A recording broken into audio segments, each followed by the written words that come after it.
This tutorial will provide you with instructions for using the new FullCount food and beverage application for ordering your meals. On your computer, open your browser. The recommended browsers on a desktop are Microsoft Edge, Google Chrome, or Apple Safari. There have been unconfirmed reports of possible problems using Firefox.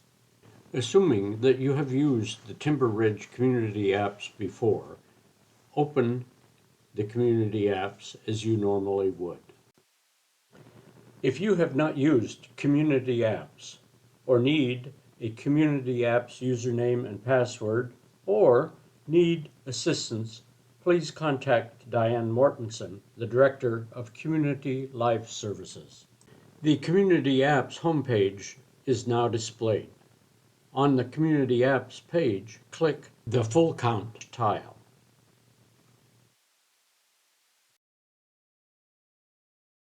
Your FullCount account page will be displayed.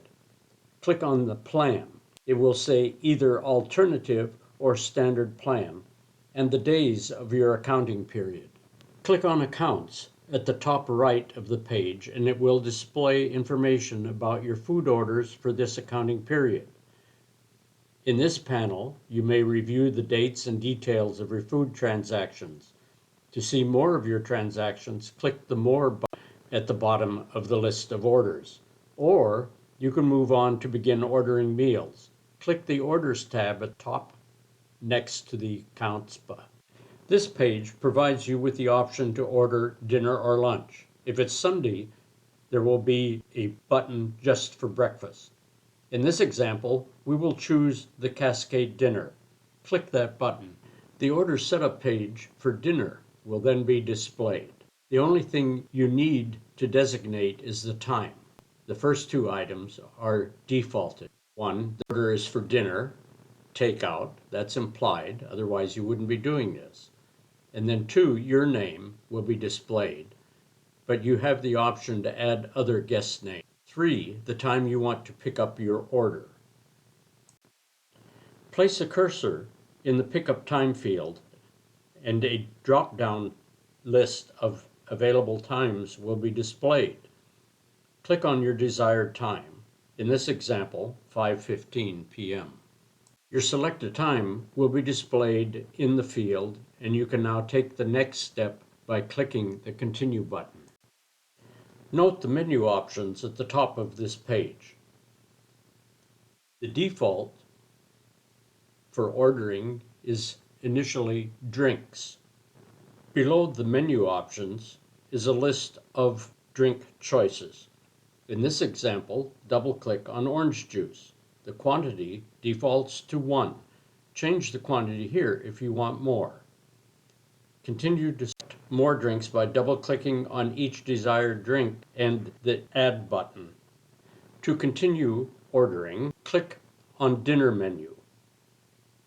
When you click on the Dinner menu, the list of selections for dinner for that week will appear. Double-click on your choice. For example, we selected the Fuji apple salad with chicken.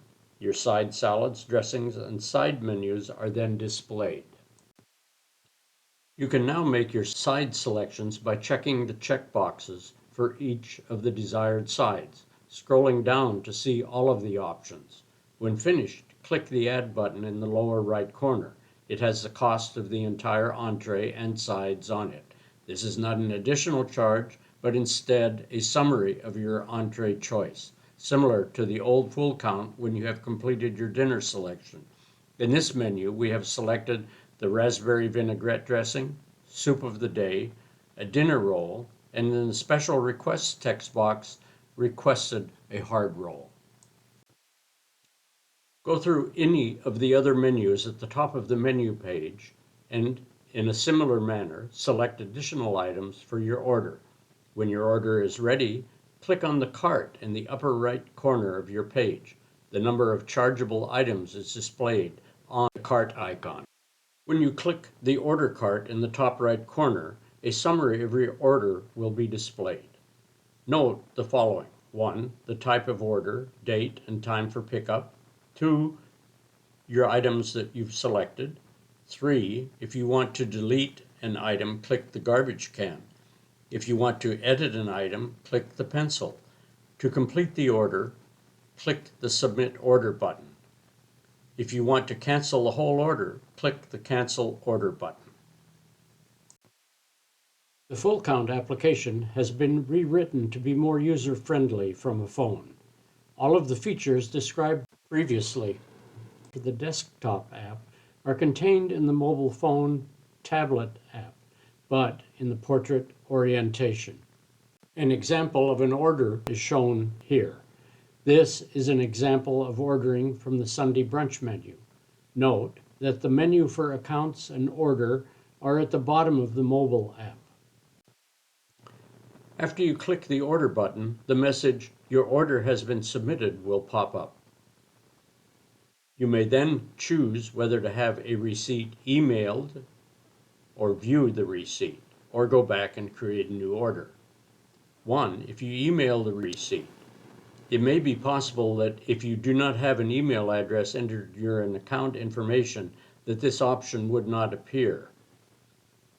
However, a field will be displayed for you to enter your email address. You may also view the receipt, and from here you can print your receipt by clicking the Share option on the viewed receipt. 3, you have the option to start a new order. The following are examples of 1, your emailed receipt and the viewed receipt. You can see that they are exactly identical except for the email heading. You may now close your browser and exit Community Apps. This is the end of the tutorial to order dinner, lunch, or breakfast.